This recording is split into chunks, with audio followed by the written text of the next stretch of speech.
सी तमिलनाडु पड़ा मु चाहूँगी तमिलनाडु पलैले आम खुशी हबू नचेत ना पछरे जो हजार हजार कोटी टंका सी खाई से कोटी रे ईडी लागिवो एवं दिल्ली रो तिहार जेल रो सेल को सी जीवे मो जितिबा बड़ कथा नुहे 43 वर्ष पर भारतीय जनता पार्टी ओडिशा रे सरकार करुछि 25 वर्षर एक छत्रवाद शासन रो अवसान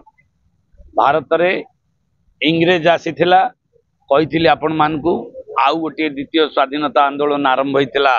भारतीय जनता पार्टी रो नेतृत्व रे आज अवसान होइछि ए देशरू तमिल शासन हटिछि नुआ सरकार नुआ उन्मोदना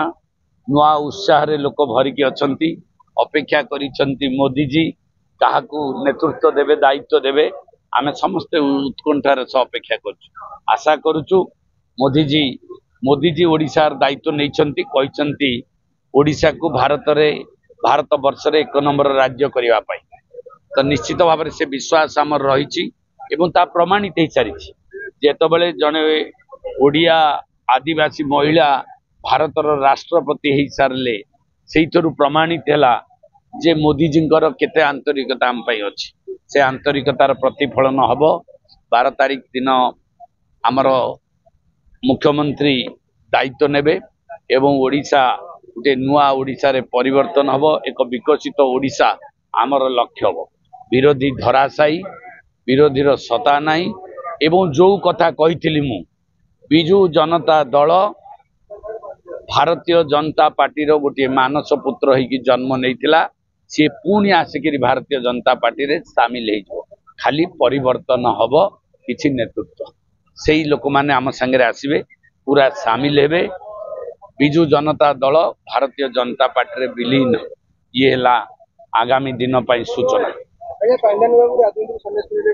सी सन्यासी बहुत दिन सी शुणु सी गोटे केबे राजनैतिक लोक नथिले तांको कैरियर होउची से चाकरी करिया लोक